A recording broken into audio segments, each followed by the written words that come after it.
Well, today we're talking grills, and I'm going to tell you about why I decided to go with a bigger Weber over going with a large Blackstone for my next grill.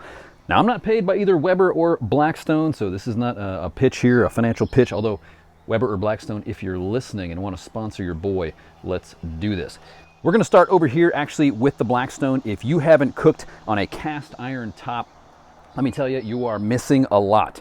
And obviously here, this is not exactly a fair comparison. I've got a 2-burner Blackstone, something that I picked up for camping, versus a 4-burner with a sear station and a little side burner from Weber. But just to give you an example of the Blackstone, when I've been using this for a few years for camping, I gotta say I really liked it. The versatility you get with a cast iron cooktop. You can do breakfast, you can do eggs, you can do pancakes, you can do all the stuff you normally would grill on a bigger grill. There are a few things that are going to come out a lot better on grilling grates like this. For example, I love to do a whole chicken, put a whole chicken on there, and with multiple burners, you can really control your temperature. You can put your whole chicken over a cooler spot and then have your heat being indirect on the sides.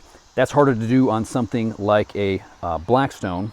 And in general, there's a lot to love with the Blackstone. A little bit more maintenance, a little bit more cleaning. But ultimately, the reason I decided to go with a Weber, I felt like with the Weber, you can get a little bit of the best of both worlds. So, for example, we can actually go cast iron cooktop on this Weber. I'm about to get real greasy.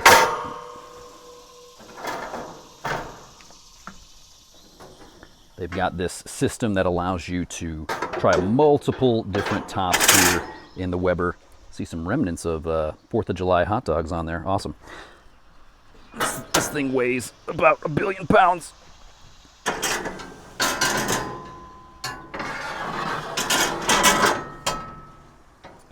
And boom, just like that. Got a cast iron cooktop here on the Weber. This thing actually needs to come up. That slides all the way back. And then I got this little guy. Goes like that. Okay.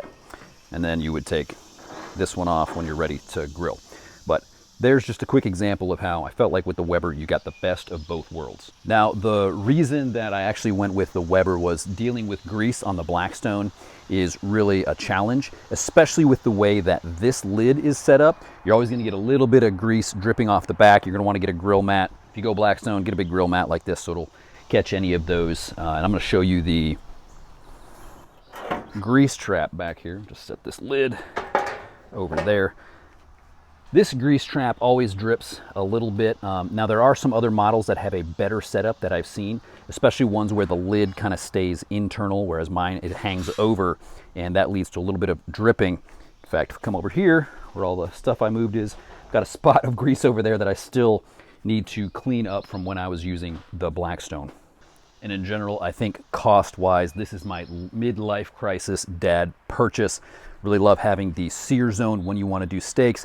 I'm not doing those on the cast iron skillet, actually doing those on the grates, because you can turn this sear zone on, get this Weber very hot, over 700 degrees, quick minute or two sear on each side, move your steak over to a cooler side, and we've had excellent results doing it that way.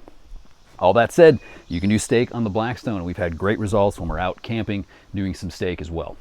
Now, price-wise, this is not a fair fight. A Weber like this with a side burner, somewhere around $1,400, especially if you get the accessories to do the cast iron cooktop, versus you can get a 4-burner Blackstone for often under $500. Add some accessories. The pricing on Blackstone is excellent.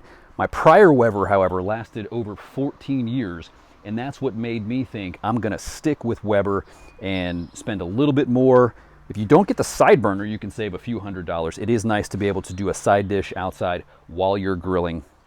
So overall, I am really happy with this Weber. And speaking of grease, they've made it really easy to clean this thing, as opposed to even my prior one. You actually, to clean the grease, if you do a lot of chicken with skin on it, and if you're not grilling your chicken with skin on it, what are you doing? Let me just encourage you, get some chicken thighs, bone and skin, get over here and just really enjoy that. But that's going to lead to a lot of grease drippings.